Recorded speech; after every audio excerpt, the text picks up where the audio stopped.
¿Qué tal, doctores y doctoras? Bienvenidos a un nuevo video de Mundo Médico.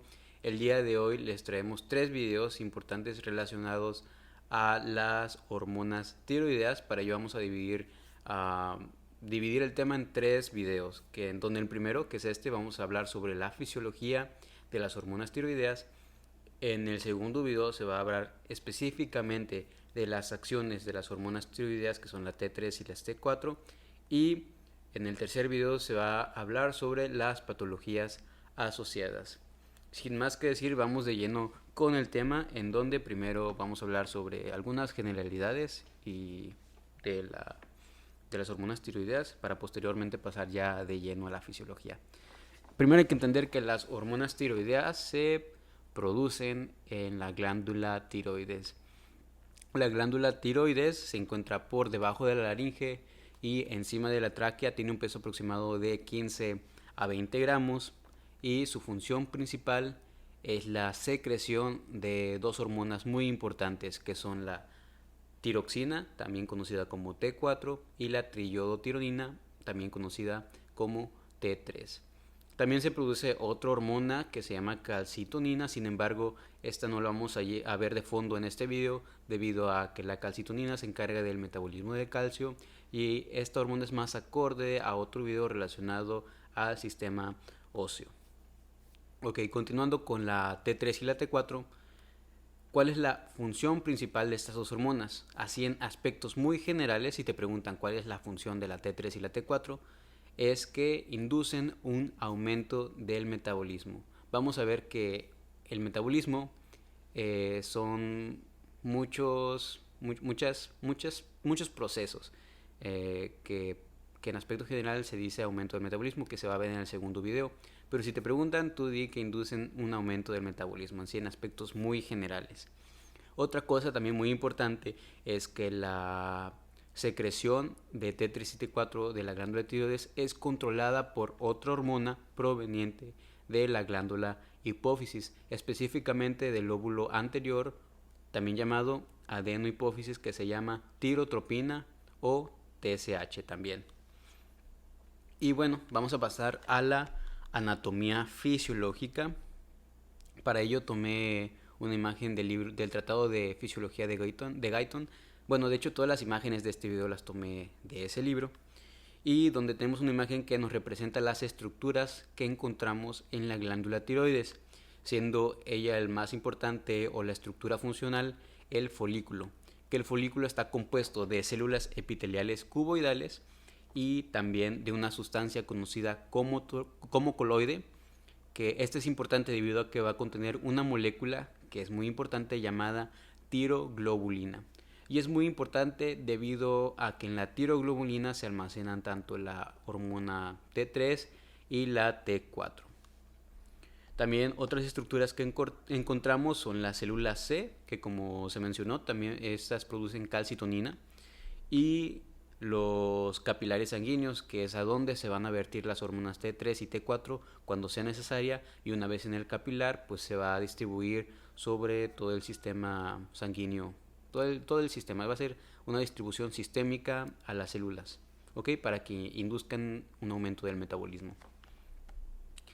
Ahora, otro aspecto también muy importante que hay que considerar es la importancia del ion yodo, o de la molécula de yodo, debido a que el yodo es necesario para que estas dos hormonas se formen. Las hormonas T3 y T4 son formadas a partir de un proceso de oxidación y del yodo, ¿ok? Para ello es necesario la ingesta o el consumo de yodo. Tan solo 1 miligramo por semana basta, o 50 miligramos al año. ¿Y dónde se encuentra el yodo para consumirlo? Bueno, se encuentra en los pescados, y bueno, se encuentra en múltiples alimentos. De hecho, también se encuentra en la sal de mesa. La sal de mesa que tienes está por lo regular yodada. Esto es debido a que se tuvo problemas en tiempo pasado, porque personas no consumían las cantidades necesarias de yodo, porque en la zona geográfica en donde se ubicaban pues no podían encontrar estos alimentos ricos en yodo, como en pescados u otros alimentos. Por lo tanto, la idea que tuvieron es ponerle yodo a la sal de mesa para que así ninguna persona le falte yodo en su dieta. Y bueno, vamos a hablar sobre la formación de hormonas.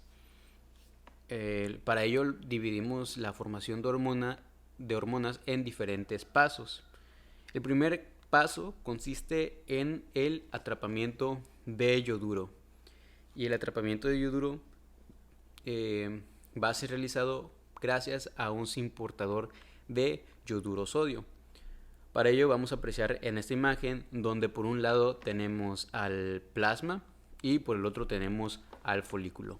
Como podemos ver, esto que estoy marcando es el importador de yoduro sodio, donde el yodo va a pasar del plasma hacia la célula junto con el sodio. ¿Y cómo es que funciona? Bueno, en todas las células encontramos el cotransportador la bomba sodio-potasio ATPasa. Lo que va a hacer esta molécula es que va a sacar sodio de la célula y va a meter potasio. Por lo tanto, la concentración o el gradiente de sodio va a disminuir. Y esta molécula del suministrador de yodo-sodio va a suplir las necesidades de sodio en la célula y junto con ella va a meter el yodo dentro de la célula. Es así como se logra la introducción del yodo del plasma sanguíneo hacia la célula para su posterior procesamiento hacia T3 y T4. Ok, el segundo paso es la concentración de yodo dentro del plasma, de la célula. Y esto va a ser gracias a la hormona tirotropina. Otra cosa importante, el tercer paso más que nada es que el yoduro pasa de la célula hacia el folículo gracias a una molécula llamada pendrina o también llamado cotransportador de cloro-yodo. La pendrina es esta que encontramos, que estoy marcando en estos momentos, cuya función es que transporta el yodo dentro de la célula hacia el folículo y transporta cloro desde el folículo hacia el plasma. Y es aquí donde una vez el yodo dentro del folículo pasa por un proceso de oxidación del yodo para que se forme para que se oxide el yodo encontramos a monoyodotironina, diyodotironina, triyodotironina y tiroxina, o también llamada T4. Otro proceso que está sucediendo a la par dentro de la célula es la secreción de una molécula llamada tiroglobulina, que esta molécula está formada principalmente por un aminoácido muy importante llamado tirosina. La tirosina permite el acoplamiento del yodo hacia esta molécula, a la tiroglobulina. Mira, la tirosina es un aminoácido que se va a estar produciendo en el retículo endoplásmico rugoso, pasa el aparato de Golgi para ser puesto en una molécula y se forma la molécula de tiroglobulina. Como mencioné, está compuesta de aminoácido tirosina. El yodo y la tirosina tienen una muy buena afinidad, es decir, que se van a estar uniendo, y es así como dentro de la molécula de tiroglobulina compuesta por tirosina vamos a encontrar las múltiples formas de oxidación del yodo. Como mencioné, encontramos el monoyodotirosina, monodiyodotironina, triyodotironina y la tiroxina. Todas estas moléculas van a estar contenidas en la molécula de tiroglobulina. El siguiente paso es la formación de T3 y T4 dentro de la tiroglobulina. Pues para ello, para la formación de T3 y T4 es necesario que vaya tanto, por ejemplo, supongamos, una T3 se entiende que tiene 3 moléculas de yodo unidas a la tirosina. Entonces, para formar una T3 es necesario una molécula de mono, es decir, una molécula que tenga un yodo y otra que tenga 2 para que formemos la triyodotironina. Y para la T4 es necesario que se una a 2-diyodotironina. ¿ok? Es muy sencillo, solo es como que la suma de los yodos para que se forme una tirosina con 3 o con 4 moléculas de yodo ya oxidados. ¿Okay? Y el sexto paso es que la tiroglobulina se almacene en el coloide. Y pues esto es sencillo, pues básicamente pues existen muchas moléculas de tiroglobulina que son formadas, que se secretan hacia el folículo, y también mucho yodo que se almacena en moléculas de tiroglobulina. Es decir, muchas moléculas de tiroglobulina van a estar almacenadas dentro del folículo. ¿Okay? El siguiente proceso es el de el paso de moléculas de tiroglobulina y la secreción hacia el plasma sanguíneo. Para ello es necesario un proceso conocido como pinocitosis, es decir, se va a extender un pedículo, así se le llama, como que un bracito que sale sobre la parte apical de la célula para que pueda atrapar la molécula de tiroglobulina y sea procesada dentro de la célula para el desprendimiento de la hormona T3, T4, la monoyodotironina y diyodotironina. ¿Ok? Ok, encontramos, por ejemplo, aquí en la imagen, este es el bracito que les menciono y es atrapada la molécula de tiroglobulina. Una vez dentro de la célula, aquí dice gotita de coloide debido a que atrapa una gotita de coloide básicamente, y dentro del coloide encontramos la tiroglobulina. Y es necesario proteasas para que escindan esta molécula de tiroglobulina y separe tanto T3, T4, diyodotironina y monoyodotironina. Como podemos apreciar en la imagen, la T3 y la T4 pasa hacia el plasma sanguíneo, es decir, se secretan esta T3 y T4, mientras que el monoyodotironina y diyodotironina pasa por un proceso de reciclaje gracias a una enzima llamada desyodasa. Con esto podemos utilizar el monoyodo, vamos a llamarlo MIT para abreviarlo y DIT para abreviar el diyodotironina, para que pasen por un proceso de reciclaje para que posteriormente sea nuevamente utilizado para formar T3 y T4 cuando sea necesario. Pasando al siguiente tema, que es la liberación de las hormonas de la glándula, pues básicamente es que una vez que se encuentran dentro del plasma sanguíneo, se van a estar uniendo a proteínas plasmáticas. Estas proteínas plasmáticas son tres muy importantes, siendo la globulina fijadora de tiroxina la más importante. Sin embargo, también se van a estar uniendo a la prealbúmina y la albúmina fijadora de tiroxina. Una vez que se unen a estas moléculas, pues son distribuidas sistémicamente a todo el organismo. Y bueno, tanto la T3 y T4 va a tener diferente forma en la cual llega a las células. Otro aspecto también que hay que mencionar muy importante es que se produce mayor cantidad de T4, que en realidad corresponde a un 93% de que es secretado hacia la sangre, mientras que la triyotironina solamente se secreta un 7% del total de estas dos. Okay. Sin embargo, la T3 tiene una actividad más potente que la T4. Es decir, la T3, a pesar de que se secreta en menor cantidad, tiene mayor acción sobre las células.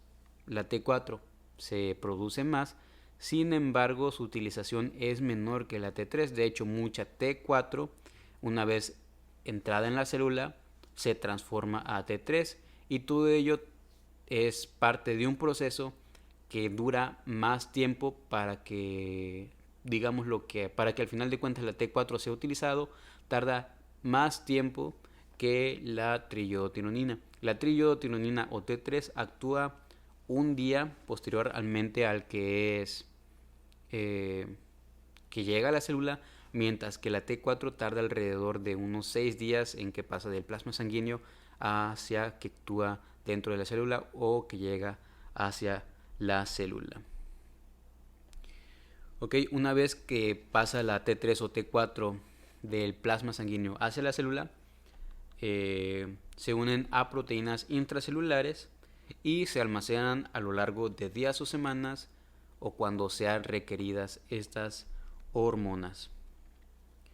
Vamos a pasar a otro tema también muy importante, que es la regulación de la secreción de hormonas tiroideas. Y esto va a ser gracias al sistema de retroalimentación hipotálamo hipoficiario, en donde, como sabemos, del hipotálamo va a surgir una hormona, bueno, va a ser producida una hormona llamada hormona liberadora de tirotropina.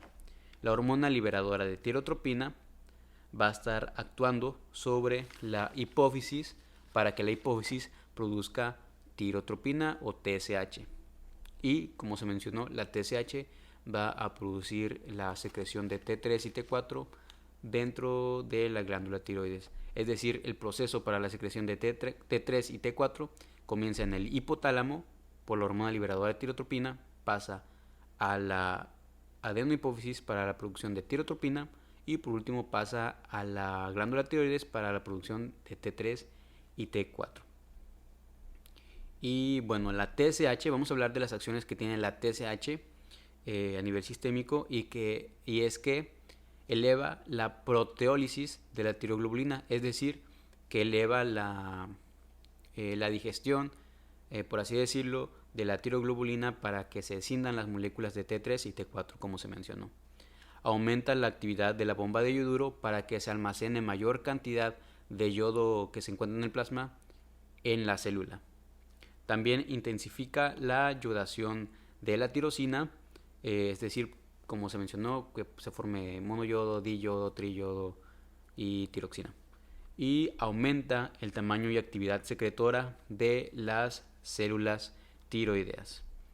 Y bueno, esta es una imagen representativa del sistema de retroalimentación hipotálamo hipoficiario tiroides, en donde, bueno, vamos a repasar lo que se mencionó, que en el hipotálamo va a haber secreción de hormona liberadora de tirotropina, también se conoce como tiroliberina, que actúa sobre la adenohipófisis. Y en la adenohipófisis se va a producir la hormona tirotropina, que va a estar actuando sobre la glándula tiroides. Y pues, la glándula tiroides produce T3 y T4 y viaja a nivel sistémico a través del plasma sobre las células, donde va a hacer su efecto y produce un aumento del metabolismo. Una vez que nuestro sistema capta que hay un aumento del metabolismo o que en el plasma existe una gran concentración de T3 y T4, hay un sistema de retroalimentación negativo en donde se va a bloquear las señales que inducen la producción de tiroliberina del hipotálamo para que todo este proceso deje de realizarse, porque no es necesario debido a que ya hay un aumento del metabolismo. Entonces, si no sucediera todo este sistema de retroalimentación, se produciría producción de hormona T3 y T4 de manera descontrolada o excesiva. Y bueno, pues hasta aquí termina este video que consistió en la fisiología de las hormonas tiroideas. Te invito a ver los posteriores videos donde ya se mencionó que va a ser uno de las actividades, de las funciones de T3 y T4 y el tercer video que es de las patologías. Muchas gracias por ver este video y suscríbete y dale like a este video para poder seguir subiendo contenido de este tipo. Muchas gracias.